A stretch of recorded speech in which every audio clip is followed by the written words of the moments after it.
How you doing there? Welcome back to Babylon Talmud. Today we're studying Daf Yud Tes, Daf 19 of Masechta Shevuos, friends. So today we are going to complete the second perek of Masechta Shevuos. And the cool thing about that is that tomorrow we start the third perek of Masechta Shevuos, which is where we finally start talking about Shevuos. So here we go. We're going to start on Daf Yud Ches Amud Beis, 3 lines before it gets wide at the 2 dots. Rabbi Eliezer Omer Asheretz V'nel Mimenu V'chulei. There was unclear if you call it a machlokes. We see that's kind of we're going to discuss. Is it a machlokes? Isn't it a machlokes? But there were 3 opinions in the Mishnah. Anyways, there was a discussion with regard to the Korban Olev Yored. Okay. Are you only chayav a Korban Olev Yored for Helim Tumah? Or also for Helim Mikdash and Helim Kodesh? Rabbi Yishmael had said, you're chayav Korban Olev Yored also for Helim Mikdash / Helim Kodesh, whereas Rabbi Eliezer and Rabbi Akiva are saying that you're only chayiv a Korban Olev Yored for Helim Tumah, not for Helim Mikdash / Helim Kodesh. Now, Rabbi Eliezer and Rabbi Akiva, I hope that's the 2 opinions that I just said that seem to be saying the same thing.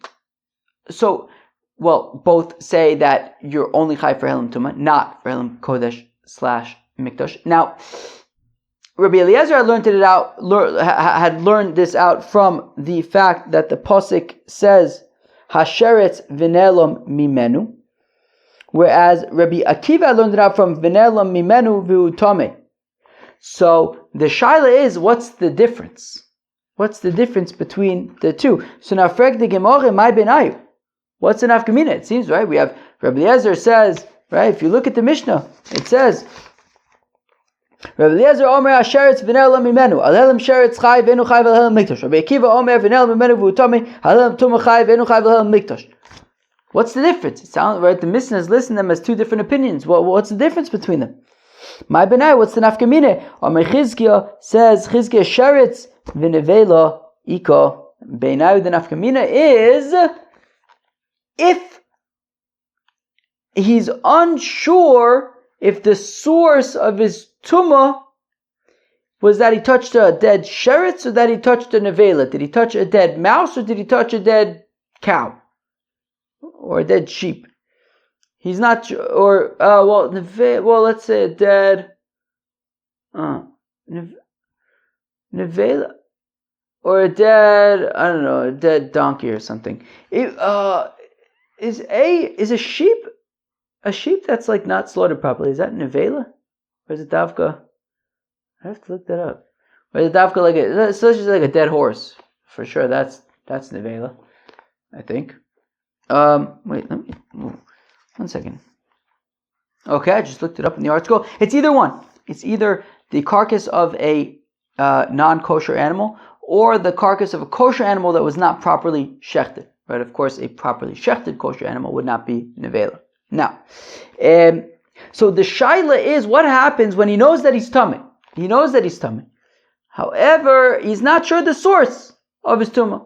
Was it that he touched a dead mouse? Was it that he touched a dead donkey? He doesn't know.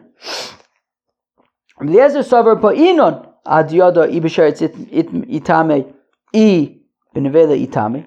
Rabbi Eliezer says it's crucial. He must know the source of the tumah, right? Right, as the pasuk says, hasheretz v'nela mimenu. He has to know that it was a sheretz.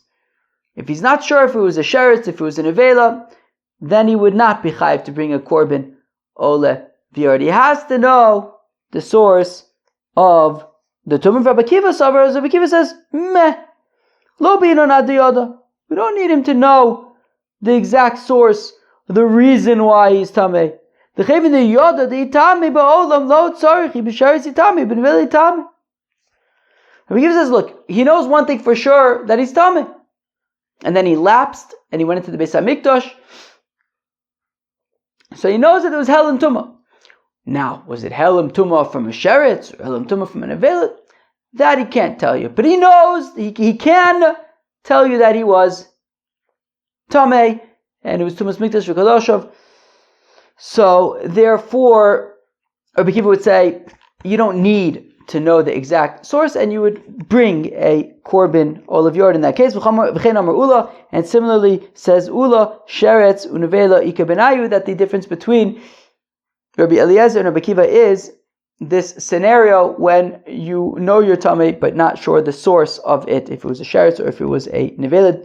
De Ula Rami, De Rabbi Eliezer, Ad Rabbi Eliezer, Umeshani, because we know that, right, we just said that Ula agrees that this is the nafkamina between them. We know this because Ula asked the following question. He asked a question regarding Rabbi Eliezer's opinion and then answered it. The question being, Mi Omer Rabbi Eliezer ba'inon ad diyadi b'sheretz itame ibn avele itame? Does Rabbi Eliezer in fact require that you know the source of his tumah? So we see that Ula is also understanding Rabbi Eliezer as requiring the knowledge of if you became tameh from touching a nevela or touching a sheretz. But now, so we see that Ula also assumes that this is how Rabbi Eliezer holds. But now he asks the question: but does Rabbi Eliezer in fact require such knowledge? But we have a question. So I'm actually talking. I'm going to read Rashi here. There's a Rashi about 10-15 lines from the bottom of Rashi and Yud Chesed Beis, because I'm going to read Rashi. I think it's going. It provides. I could explain it I could just explain it on my own, but I think in this case, Rashi kind of like adds almost like a part that it could have already been in the Gemara. I'm going to read Rashi. Monafshach, okay?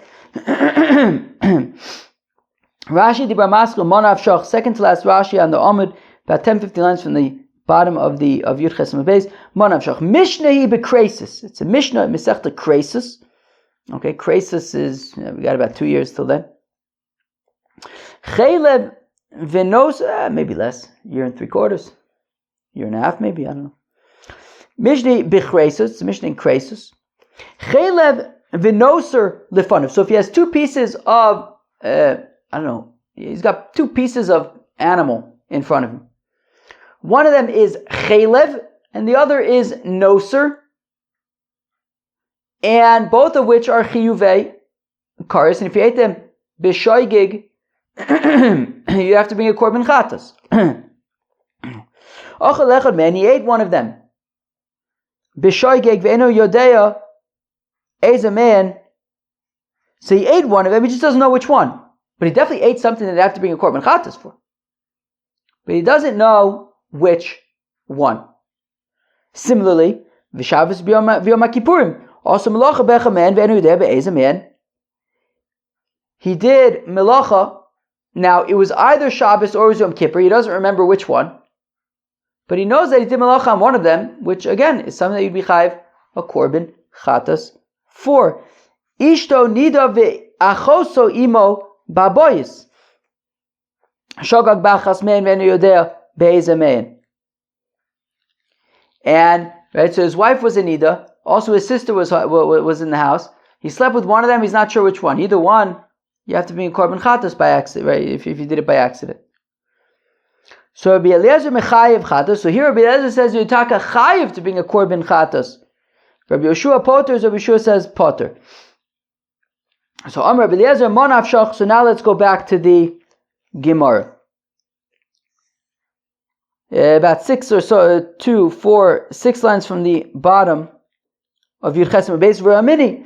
Rabbi Eliezer manavshach. Rabbi Eliezer says that in this case, right, when there was Chaylev and Noser, for example, in front of him, he ate one of them. He for sure did something that there's a chiyuv chatas for b'shoigeg, but he's not sure which one. He doesn't know. Did he eat the Chaylev? Did he eat the Noser? He doesn't know. So he did something that there's a chiyuv chatas for, but he's not technically sure which one he did. So Rabbi Eliezer says that he's chayiv to be in korban chatas because manavshach chaylev achol chayiv, noser achol chayiv, Alternatively, if we're talking about Shabbos and Yom Kippur, Shabbos Chilel Chayev, Yom Kippurim Chilel Chayev, or by his wife and his sister, Ishto Nida Baal Chayev, Achosa Baal Chayev. So this says, look, you have to be a Korban Chatas because regardless of if you know which one you did, you do know that you did whatever you did do, you have to bring a Chatas for that thing. So this says you don't actually have to know. On Rabbi Yeshua, to which Rabbi Yeshua responds, Arei Omer Oy Hoida Elav Chatos Ashachota Bo. That Rabbi Yeshua says yes, but it says by Korban Chatas you have to know Ashachota Bo. You have to know which one you did. Ad Yivoda Lecha Bome Chata. You have to know what the sin was, says Rabbi Yeshua. So Ula asks, on the one hand, Rabbi Eliezer is saying by Tumas Mikdash V'Kodoshav that you have to know the source of the tumah. You have to know, was it a sheretz, was it a nevela, and yet in Krasis, Rabbi Eliezer is saying Mon Avshach. Either way, you're chayav. Umishani, and Ula answers his own question, which is Hosam by Korban Chatos. When Rabbi Eliezer says you have to know what you did, Asher Chota Vehevi. No, Rabbi Eliezer says you don't have to know what you did. Right? He says Mon Avshach. So Asher Chota Vehevi Amar Achmana. Look, if you sinned, you bring a korban. The question is, what about ba? We're going to get to that in a few minutes. Chata kolshu, as long as you sinned, you bring a korban chatos. We say man avshach, whether it was chaylev, whether it was noser, whether it was Shabbos, Yom Kippur, etc. Doesn't matter. You bring a korban. Hacha, but over here, by Tumas Mikdash V'Kedoshav, Mirdek Sibechol Davar Tameh. The pasuk by Korban Olav Yored already says Bechol Davar Tameh. It says if you touch anything, Tameh. O benivla sheretz tamei lamali. So then, why after already saying bechol davar tamei does the pasuk then say O benivla sheretz tamei? Why specify sheretz? You already said anything tamei. So shmamino bo'inon adiyada ibesheretz itamei ibenevela itamei argues. So Rabbi Eliezer would say that the pasuk specifically said benivla sheretz tamei to say that you have to know if what you touched was a sheretz, or if it was an avela, what it was. Specifically here by Tumas Mikdash V'Kodoshav. Rabbi Akiva. Now Rabbi Akiva, who says you don't need to know. It's enough to know that you are definitely tamei, and then you lapse, and you went to bed. That's enough. You don't have to know if it was a sheretz, if it was an avela. Rabbi Akiva says, Aidi deboi lemichtov behema v'chay lichdi Rebbe kosav nami sheretz, whereas Rabbi Akiva says that this is already going back to Daf Zayin Amud Aleph, so a week and a half already, almost 2 weeks. That how do we know that Korban Olav Yored, that these psukim are talking about Tumas Mikdash V'Kodoshav? So Rabbi said, well, once it already says Chaya, why does it also have to say Behema? Because Behema is included in Chaya, so it's because it teaches Behema Tmeya over here, and it says Behema Tmeya by Chiyuv Kares, just like the Chiyuv Kares is Tumas Mikdash V'Kodoshav. So also here we're talking about Tumas Mikdash V'Kodoshav. So since we had to mention Behema Tmeya, so also Kosav Nami Sheretz, so we also, once already mentioned Behema, so we mentioned Sheretz as well, Kedetanit Rabbi Yishmael, like starting the Besmedrash of Rabbi Yishmael, called Parsha Shenemra V'Nishnes, that whenever you have a Parsha that is repeated, Lo Nishnes Ela Bishvil Davish Nischad Shabo, it's repeated because there is going to be some kind of Chiddush there, and therefore, if we're mentioning Behema and Sheretz, it's going to be for a reason, and that reason being that we had to teach specifically by Behema, we had to teach Behema Tmei in order to teach Tumas Mikdash V'Kodoshav. And once already mentioned Behema Tmei, so we also specified as well Sheretz also. But it is not, argues Rabbi Akiva, it is not to say that you have to know if it was a Sheretz. The pasuk lists Sheretz because it had to list Behema. Rabbi Eliezer Hai Ba my overlay. What does Rabbi Eliezer do with Ba when it comes to Korban Chatas? Rabbi Yoshua has said it has to do with ba. You have to know what you did. Was it what did you eat chaylev? Did you eat noser? Rabbi Eliezer doesn't seem to to be too concerned about ba. So what does he do with ba? Prat limisasek, to the exclusion of misasek. You don't bring a korban chatas for misasek. What's misasek? So, for example, on Shabbos, if there was a I don't know, a chvais nicht,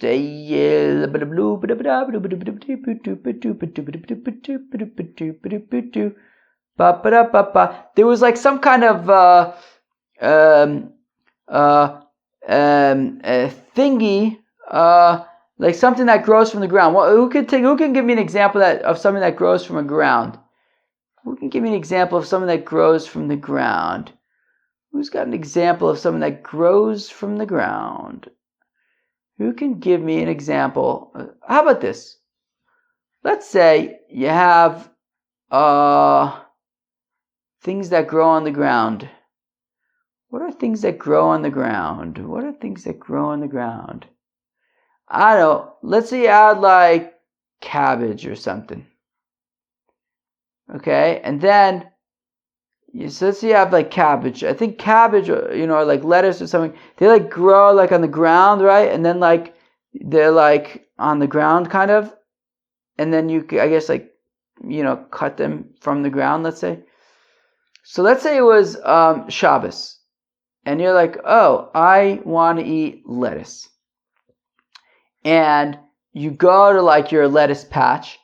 And you go and you're like, oh yeah, that lettuce over there, that's already been cut. It's already been separated from the ground. I'm just going to go grab it. So,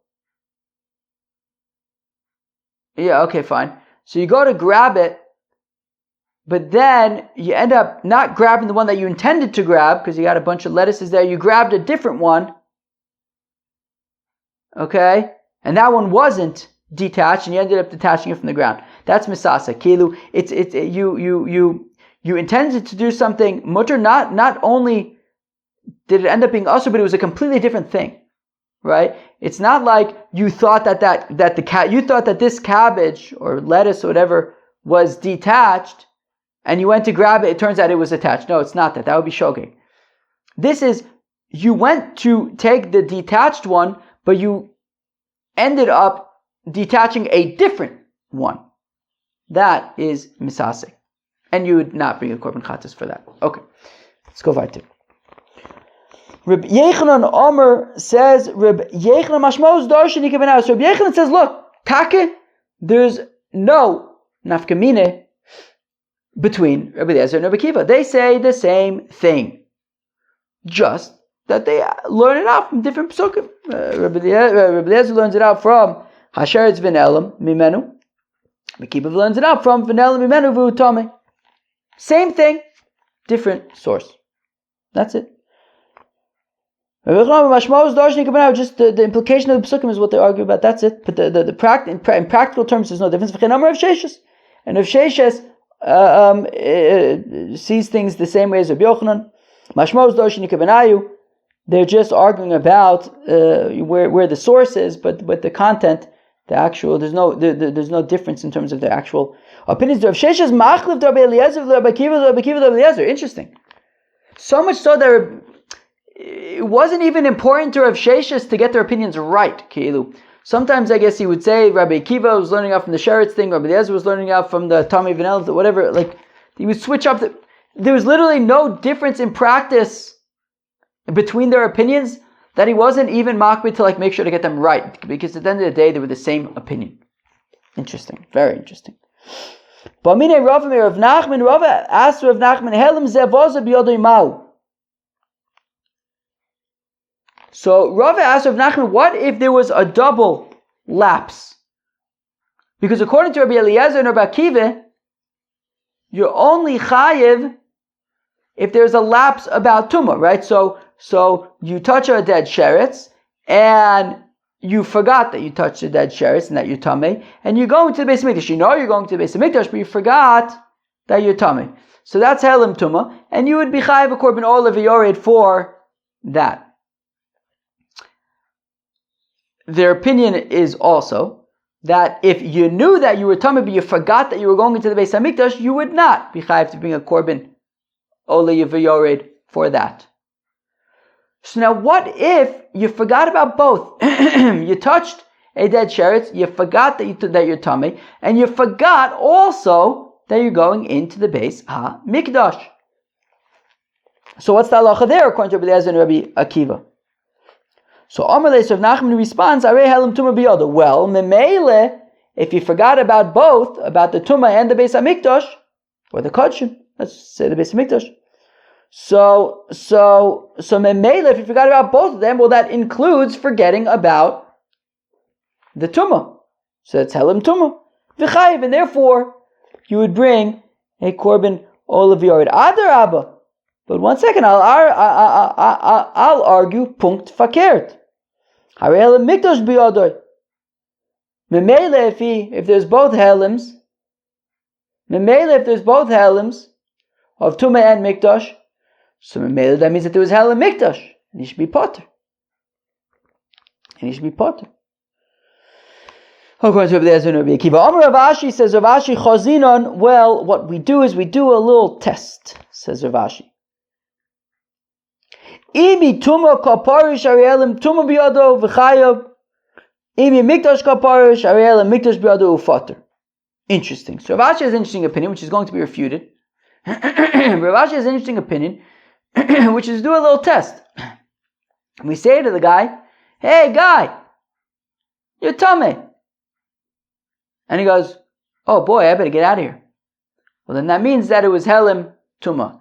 Whereas if you say to the guy, "Hey guy, you're in the Beis HaMikdash," and he goes, "Oh boy, I better get out of here," that means that it's helim mikdash. But maybe you're wondering this question, the question that Ravina asks. Ravina asks Rav Ashi, "Klum parish bi mikdash helim shum tumah, klum parish bi tumah helim shum mikdash helim lo shna." Ravina asks Rav Ashi, says, "Wait a second, blah, blah, blah, blah, blah." Ravina asks Rav Ashi, "I don't agree with that approach, because when you tell the guy, 'Hey guy, you're in the Beis HaMikdash,' and he realizes, 'I gotta get out of here,' why is he saying get out of here?"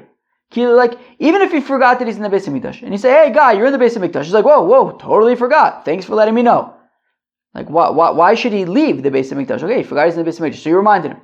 He's leaving the Beis HaMikdash because he realized, not only am I in the Beis HaMikdash, I'm also tamei, I better get out of here. So, when you remind him about the helim mikdash, and his response is, "I better get out of here," it means that not only is he remembering that he's in the Beis HaMikdash, he's also remembering that he's tamei. And the same thing the other way around. If you say, "Hey, you're tamei," and he's saying, "I better get out of here," it's because he's realizing not only is he tamei, but he realizes also, wait, I'm in the Beis HaMikdash also, I better get out of here. So the reason why he's leaving is because he's actually realizing that not only is he tamei, but he's also in the Beis HaMikdash, or the other way around. Not only is he in the Beis HaMikdash, he's also tamei, and therefore, basically, it's going to be both of them, and therefore so Rashi says, and therefore he's potter, which Rashi doesn't say why he's potter. I'm assuming that the reason why it would be potter is because chulin, right? You don't want to bring chulin ba'azar, right? Kilu, because if it's a suffix, well then there's a chance that he, according to Rabbi Eliezer and Rabbi Akiva, there's no chiyuv korban olav yored for helim mikdash, and therefore if there's kind of, it can go either way. Kilu was saying, well, there was helim mikdash, so you should have to bring korban olav yard. We're saying, yeah, but there's also helim tumah, so you should have to bring korban olav yard. But at the same time, there's also helim mikdash, and therefore you shouldn't have to bring korban olav yard. So we're not sure. Well, in case he is potter from bringing a korban olav yard, then he's not allowed to bring a korban olav yard, because that would be chulin ba'azar. So therefore, we say don't bring a korban olav yard. I don't know, that's why I'm assuming that he's potter. But Rashi doesn't exactly say why. So now, until the end of the daf / the end of the perek, there's some interesting stuff, some interesting technical stuff, but in my opinion, interesting stuff. And here it is. Tanu Rabbanon shnei shvilin echad tami v'echad tor v'halach barishin v'loi nichnas b'sheni v'nichnas chayiv halach barishin v'nichnas. He's of Vishana v'toval v'achak acholach b'sheni v'nichnos chayiv Reb Shimon poter Reb Shimon ben Yehuda poter b'chulon mishum Reb Shimon. Wow, very interesting stuff. So it's talking about where there are two paths. Whenever you hear about two paths, you should get a little nervous, because it means it's going to be tricky. You mean, you know that what's the deal with these two paths? You got two different paths to go on. What's happening on the paths? There's probably going to be some kind of suffix tumah, tumas oil, who knows, but that's exactly what it is. But, I mean, when I saw Shnei Shvilin yesterday, I knew, this is going to be bad news. But I think it's actually kind of interesting, actually.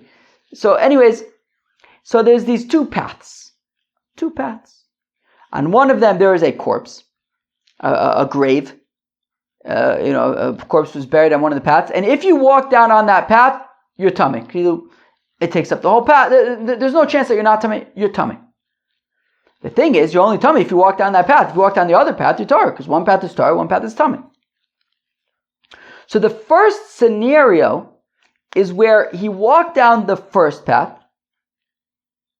And then he walked down the second path. And he doesn't know, either he doesn't know which path he walked down, or he doesn't know which one's tummy. Maybe let's say he doesn't know which one's tummy. Does Rashi say anything? Shnei Shvilin. Where am I? Okay. Yeah. Okay. Well, yeah. Let's just say he doesn't know. Why not? I don't see what the difference is. Let's just say he doesn't know which one is tummy.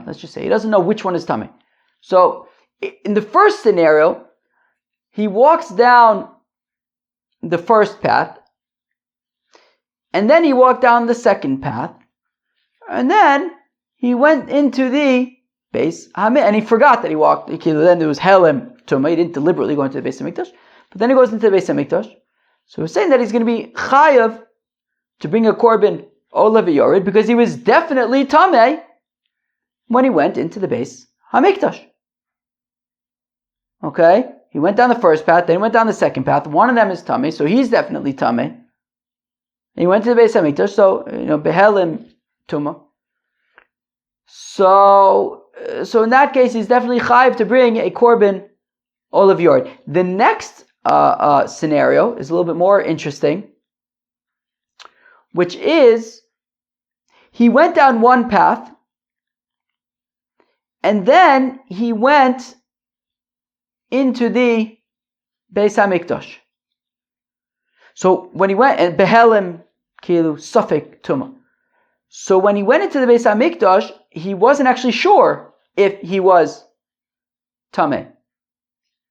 When he went into the Beis HaMikdash, he wasn't actually sure if he was tameh. He was suffik tameh, and he even forgot about that. So you're not going to be chayiv to bring a korban olav yored for helim suffik tumah. And then what he does is, I guess he remembers that he is suffik tameh. Again, there's no chiyuv korban for that. And he says, well, I'm suffik tameh. So he goes through the purification process.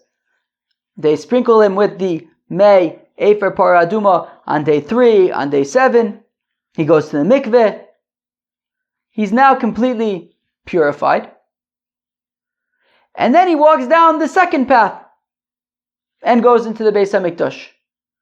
So here's the interesting thing. On the one hand, definitely one of those two times he was tamei when he went to the Beis HaMikdash. So he went down the first path, went to the Beis HaMikdash, purified himself, went down the second path, went to the Beis HaMikdash. One of the two times he definitely went in when he was tamei, that's for sure, because one of the paths is tamei. At the same time, however, he purified himself in between, which means there that when we view the isolated instances, each was an instance of helim suffik tumah, and there's no korban olav yored for that. Okay, so now with that introduction, I'm going to read the Gemara again, and so this is kind of an interesting thing to work through. So Tana Rabbanan, the rabbis taught, Shnei Shvilin, you have these two paths. Echad Tameh, ve'echad Tahor. One of them is Tameh, the other one is Tahor. Valach Barishin, he walked down the first path. Ve'loi Nichnas, and he did not go into the Beis HaMikdash. Basheni, he then walked down the second path. At this point, he is definitely Tameh. Ve'nichnas, he goes into the Beis HaMikdash. Chayav, he is going to be Chayav to bring a korban olav yored because there was helim vadai tumah, so he brings a korban olav yored. Second case, halach barishin, he walks down path number 1, So now he's Safek Tameh. V'nichnos. And he goes to the Beis HaMikdash. Behelem Safek Tumah. So there's no Chiyuv Korban Olav Yored for that. He then was sprinkled with Mei Efer Paraduma on day 3, Vishana, and repeated that on day 7, V'tavel, and went to the mikveh. And then, V'chaka Cholach Basheni, and then he walked down the second path, V'nichnas, and goes into the Beis HaMikdash again. So now on the one hand, when we view each incident in isolation, each was a case of Helim Safek Tumah, because the first time he wasn't sure if he was Tameh. Maybe the first path is Tameh, maybe it wasn't. And he went to Beis Mikdash, then he purified himself, then he went down the second path. Again, he doesn't know if he's Tameh or not, he went to the Beis HaMikdash. So from that vantage point, right, so let's actually skip to Reb Shimon's opinion. So Reb Shimon Poter. So from that vantage point, Reb Shimon says, Istaka Poter. It's two isolated incidents of Safek, Helim Safek Tumah, and he's Poter. He doesn't bring a Korban Olav Yored, whereas the Tanna Kama says Chayiv. He does have to bring a Korban Olav Yored because one of the two times he was Tameh. We're gonna have to. The Gemara is gonna, kind of go into detail into these opinions. And for Reb Shimon ben Yehuda Poter bechulon mishum Reb Shimon. So Reb Shimon ben Yehuda, in the name of Reb Shimon, actually is Poter for both of them, for both instances. According to Reb Shimon ben Yehuda, even in the first case, he's Poter. Meaning, even in the first case, where he went down the first path, and then he went down the second path, and then he went into the Beis HaMikdash when he was definitely Tameh, Reb Shimon ben Yehuda would say that even there, he's Poter. So now, frankly, Gemara b'chulan, how could Reb Shimon ben Yehuda say that in both cases he's Poter from bringing a Korban Olav Yored, but in the first case, even on the first case, mimonav shach tamehu. What do you mean? He's definitely Tameh. He went down the first path, then he went down the second path. He's definitely Tameh. Then he went into the Beis HaMikdash. How can you say that he's Poter from a Korban Olav Yored? He was definitely Tameh. He was definitely Helim Tumah.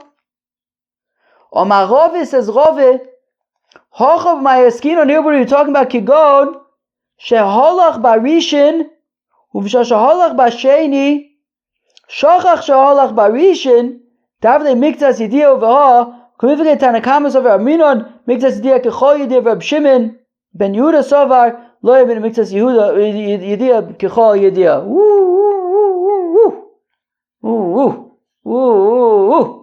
Says Rove, what we're talking about is, in the first case, what happened was, he went down the first path, and then but then he forgot that he went down the first path, and then he went down the second path. So when he went to the Beis HaMikdash, there was only a Miktsas Yediyah. Because, what's interesting about Tumas Mikdash V'Kadoshev is that, as we pointed out in the past, is that it's unlike other Korbanis. If a person is Mechalel Shabbos, B'Shogeg, he doesn't have to have a Yediyah Batchila. He doesn't have to know that, let's say he was cooking on Shabbos, okay? So he doesn't have to know in advance that cooking on Shabbos is one of the 39 melachos, and he had a lapse, and then no. Even if he never knew, even if he didn't know that you thought you're allowed to cook on Shabbos. Bishul's mutter, he thought it was, and he cooks, and someone says, oh, by the way, you're not allowed to cook on Shabbos. He says, oh, oops, so he brings a Korban Chatas. There's no requirement for Yediyah in general. There's this interesting concept by Tumas Mikdash V'Kadoshev that you have to have a Yediyah. You have to initially know that you were Tameh. So the question is, well, what constitutes a Yediyah? How do we define this Yediyah? So does it have to be a complete Yediyah? What if in your mind, right, he went down the first path, he forgot that he went down the first path, he went down the second path, in his mind, he doesn't have a complete Yediyah, he thinks he's Safek Tameh. Is that considered a Yediyah? Did he know? He's Safek Tameh. In his mind, he's Safek Tameh. If the fact is that in his mind, he's Safek Tameh, and it's Helim Safek Tumah, even though, in fact, it's Helim Vada Tumah, but in terms of, there's this concept of a Yediyah, he has to seem to know something. But what he knows in his mind is wrong, is off. So is it considered a Yediyah? Tree falls in the forest. Nobody's there to hear. Does it make a sound? Is it considered a yediyah? So the Tanakama says chayiv because mixas yediyah is yediyah. Yes, it's considered a yediyah. Reb Shimon ben Yehuda says he's potter. Mixas yediyah is not considered yediyah. It's very geshmaka stuff, right? Right.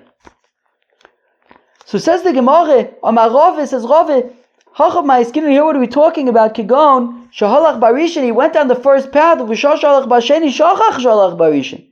When he went down the second path, he already forgot. Then when he went down the second one, he forgot that he went down the first one. The Havile Mikzas Yediyah. So when he goes into the Beis HaMikdash, in his mind, his Yediyah is partial. Uviha, and this is what they're arguing about.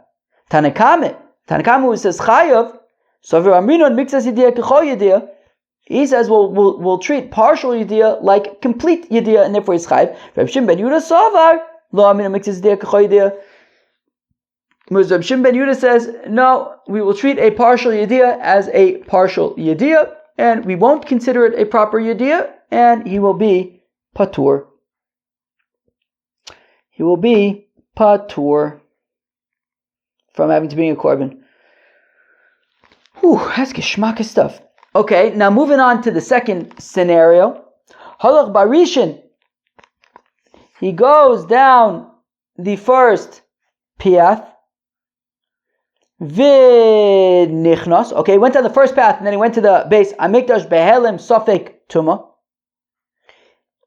So he's not chayiv a korban olav yard. He's of a shon of a toval. He then they sprinkled on him the afer, the mei afer paraduma on day 3 and day 7. He then went to the mikvah. He purified himself from that sofek tuma. Chazav alech basheni. He then went down the second path. V'nichnos, and once again went into the Beis HaMikdash. Behelim sofek tuma chayiv. So Tanakama says chayiv. Reb Shimon poter, whereas Reb Shimon says poter. So v'amai, why does the Tanakama say chayiv? I understand Reb Shimon's opinion actually, because it's 2 isolated instances of sofek, right? Helim sofek tuma, so he's poter. But according to the Chachamim, according to the Tanakama, why would he be chayiv? V'amai chayiv sofek yediyahu. It's only a sofek yediyah in both instances. Because he purified himself in between. So there were 2 isolated instances of sofek yediyah. Why is he chayiv a korban? Reb Yechanan says Reb Yechanan kan asum sofek yediyah k'yediyah. So says Reb Yechanan, well, over here we'll treat a sofek yediyah like a yediyah. Here we're going to treat a sofek yediyah like a yediyah. Okay. Rish Lakish Amar says Rish Lakish Hamani Rabbi Shmali Damar L'Ba'ina Yediyah V'chila. Oh, Rish Lakish has an interesting opinion, which is that this is the opinion of Rabbi Yishmael, that Rabbi Yishmael doesn't actually require a Yediyah Batchila. He only requires Yediyah Basof. So therefore, says Rish Lakish, Ina Chinami. There were 2 Safek Yediyahs Batchila, but actually according to this is the opinion of Rabbi Yishmael, and over here, and Rabbi Yishmael doesn't actually require a Yediyah Batchila, so it doesn't actually matter that there was Safek Yediyah Batchila, because you don't require any Yediyah Batchila according to Rabbi Yishmael. So now, frag the Gemara, V'rami de Rabbi Yechanan, V'rami de Rish Lakish de Rish Lakish. We're going to ask a kasha on Rabbi Yochanan, and we're going to ask a kasha on Rish Lakish. Desanye, that we're learning a brisa. Here we go. There's another gishmake little bit. Ochal sofik chelev v'noida, sofik chelev v'noda. Rabbi Yomer keshem shemevichatas al kol echad ve'echad. Kach mevichat oshim toli al kol echad ve'echad. Reb Shimon ben Yehuda v'Reb Elazar Reb Shimon Amr Mishum Reb Shimon Einu mevi elo oshim toli echad shenemar al shigagos asher shogag hatere ribsa shigagis harbe ve'oshim toli echad. Woo. Another geschmack sugi over here on the Yud Tes Masechta Shevuos. So here we're talking about, so there were 2 pieces of fat. Guy, you had in front of him were 2 pieces of fat, and he ate one of them. All right, he ate one of them. 2 pieces of fat, he ate one of them. And later on, somebody says, oh, by the way, one of those pieces of fat was chaylev. And now he doesn't know, he only ate one of them. He doesn't know, did he eat the chaylev? Did he eat the shuman?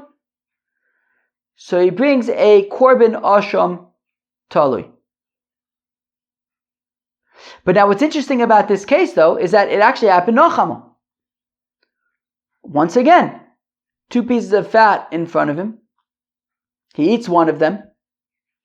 Later on, somebody tells him one of them was chaylev, and again, he doesn't know if he ate the chaylev or not. So he just had 2 instances where he sat down, in front of him were 2 pieces of fat, he ate one of them. So in instance number 1, 2 pieces of fat, he ate one of them. Later on, somebody says, hey, one of them was chaylev, don't. Sits down again, 2 pieces of fat in front of him, he eats one of them. Later on, somebody says one of them was chaylev, he doesn't know if he ate it or not, maybe he ate the other one. Don't. So the question is, there were 2 instances that in and of themselves have a chiyuv in asham talui. Right, in asham, you bring korban asham tali, right? Because you're not sure if you ate it or not, so you bring asham tali. If then you find out later that you actually did in fact eat the chaylev, well then you would convert it, and you would now bring a proper. At this point, you bring a proper korban chatas if you know for sure that you ate chaylev. The shaila is, how many asham talis are you going to bring now? Right, 2 pieces of fat. He ate one of them. Somebody says one of them was chaylev. Again, 2 pieces of fat, he ate one of them. Somebody then says one of them was chaylev. Does he now bring 2 asham taluis for the 2 instances? Or does he bring 1 asham talui for both instances? So let's read it again. Achal safek chaylev, he's not sure if he ate chaylev. No, so he ate a piece of fat. Vinoda, and then somebody lets him know that it's possible that the fat that he ate was chaylev. Possible, not certain, but possible. And then again, safek chaylev vinoda, he ate a piece of fat, and somebody let him know that the second piece of fat as well might have been chaylev. So now, Rebbe Omer says Rebbe. So now, how to understand Rebbe is going to be machlokes between Rish Lakish and Rabbi Yochanan. A very subtle machlokes between Rish Lakish and Rabbi Yochanan. So I don't even know. I'm gonna explain Rebbe without paying attention to if I'm explaining it like Rabbi Yochanan and Rish Lakish. We are going to do plenty of explaining of their opinions in just a minute. So I'm just gonna explain Rebbe however I explain it, and then we'll get into the details in a minute. Rabbi Omer says, Rebbe, well, keshem shemevi chatos al kol echad ve'echad. Well, just like if you know for sure that you ate chaylev, you would bring a korban chatos for each. So kach maybe asham tali al kol echad vechad. So he also brings a korban an asham talui for each one. So basically, Rebbe's opinion is that you bring 2 asham taluis. Reb Shimon ben Yehuda, Reb Elazar, Reb Shimon, Amar Mishum Reb Shimon, and maybe ela asham tali echad. They say you only bring 1 asham talui. Shenemar al shigigase asher shogag, for his shigagas that he shogaged. So shogag, it's singular. Shigagoso, I guess we're saying is plural. Hatar ribsa shigagos harbe. Ve'asham tali echad, that even for multiple shigagas, you would bring only 1 asham tali. Okay, fine. So be'etzem, it's machlekes Rebbe and Reb Shimon. Rebbe says you would bring 2 asham talis.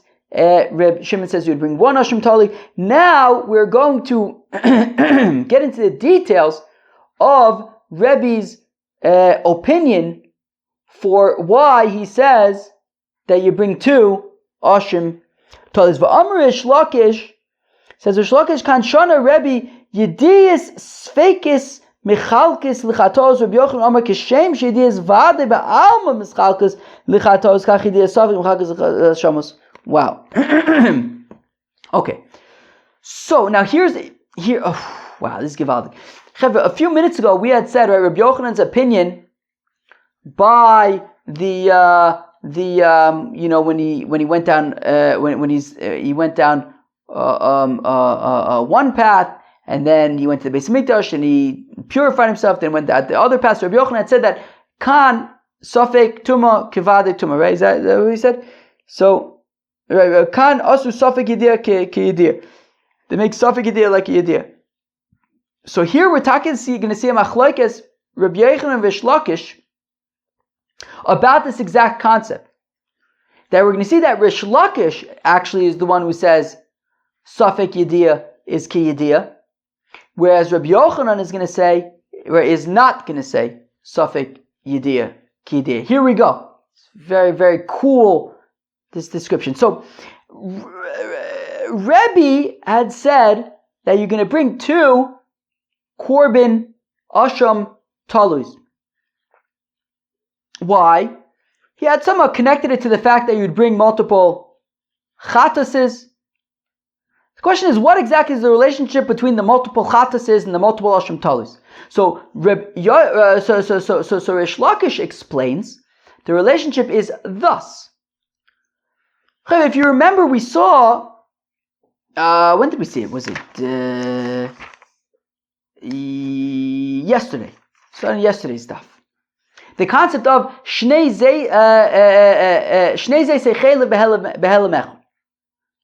Right? If you sit down and there's 2 kizesim of chelev and you eat both kizesim, you only bring 1 korban chatas for that. Because it was behelem echad. It was one big lapse, right? As opposed to, if you eat one piece, a kazayis of chelev, and somebody says, hey, you ate a kazayis of chelev, so now you're aware that you ate a kazayis of chelev, and then you eat another kazayis of chelev, and again you're made aware that you ate a kazayis of chelev, but by accident in both cases, so you would bring 2 korban chatases. That when you are made aware in between, so then you have to bring a new korban chatas. So if you eat one kazayis of chelev, and you're made aware that you ate a kazayis of chelev b'shogeg, then you eat another kazayis of chelev, and you're made aware of having eaten that kazayis of chelev b'shogeg. So you bring 2 korban chatases. Now, says Rish Lakish, what happened in our case? There was it was safek chelev, right? There were 2 pieces of fat. He ate one of them. Somebody then made him aware that he might have eaten chelev, safek yediyah. And then he, once again, 2 pieces of fat. He eats one of them, and again he's made aware that he might have eaten chelev.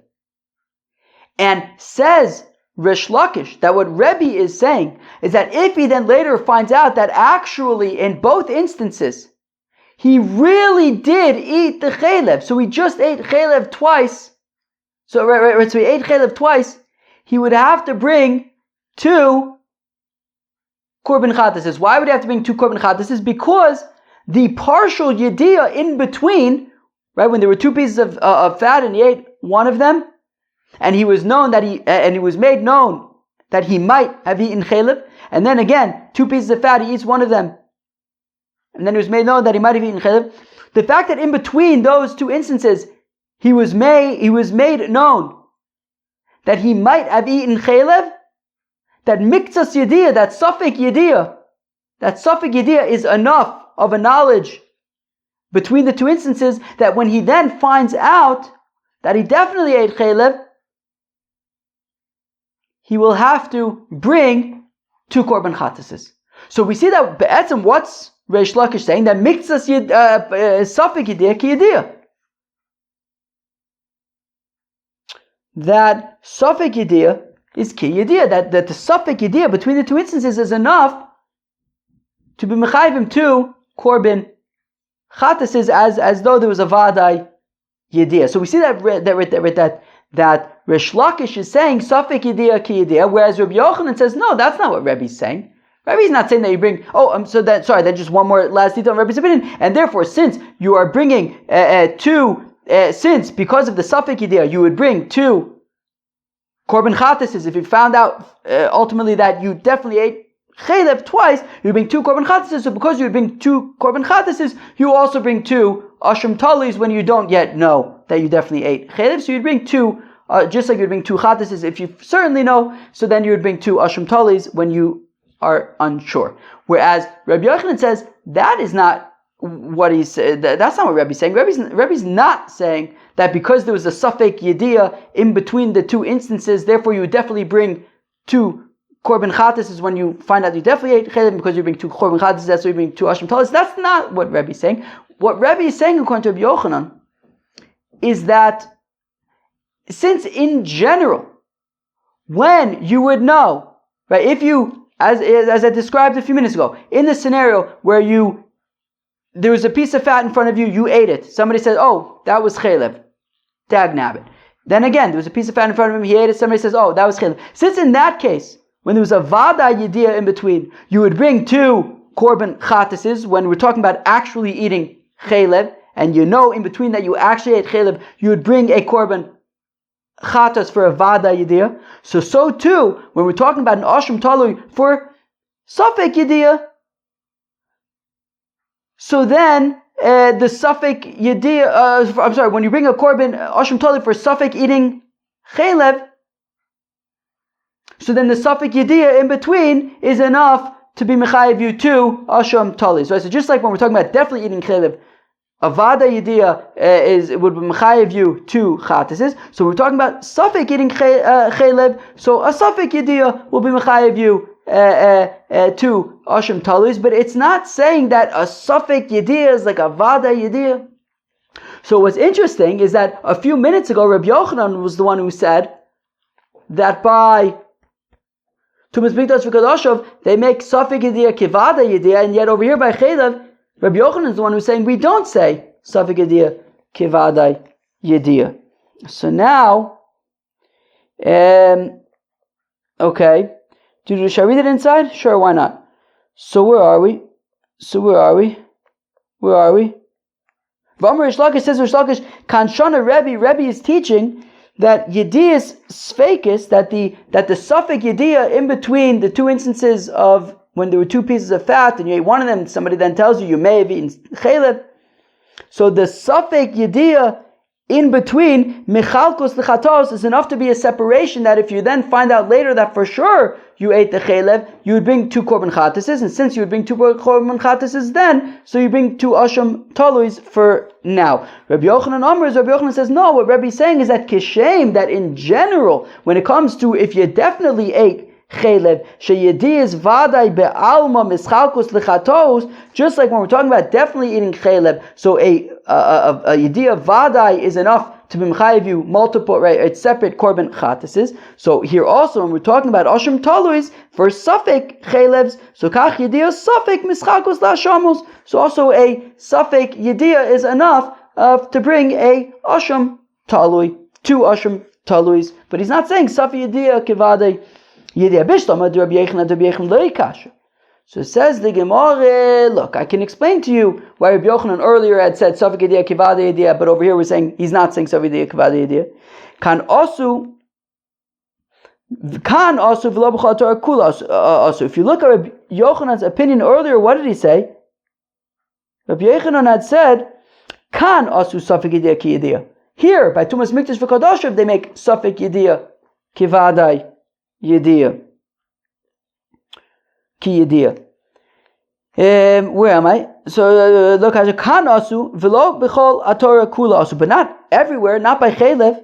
Hacha by Tumas Mikdash v'Kodoshev who delo ksiva Yediyah behedja.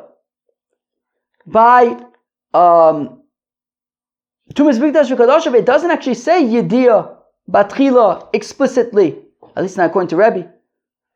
That. Right, we had seen an opinion earlier that Vinelam, he lapsed, implied that there was an initial Yediyah. So the Yediyah is an implied Yediyah. It doesn't say explicitly that you have to know that there has to be a Yediyah, and therefore Safek Yediyah is enough.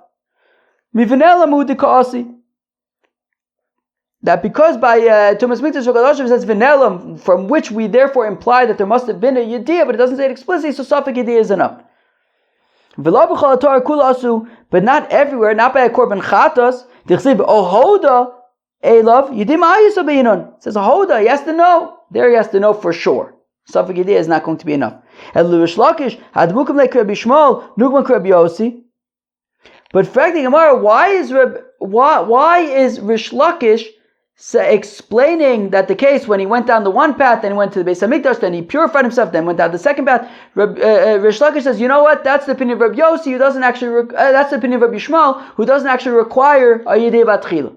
That's the opinion of Rabbi Yishmael. It doesn't actually require Yediyah Batchila. Why? Why say it's the opinion of Rabbi Yishmael, who doesn't, for the past almost 3 weeks, we've been talking about Yediyah Batchila, Yediyah Basaf. Why all of a sudden you say, it's Rabbi Yishmael? When have we said it's Rabbi Yishmael until now? Why not say like Rabbi Yochanan? Why not say that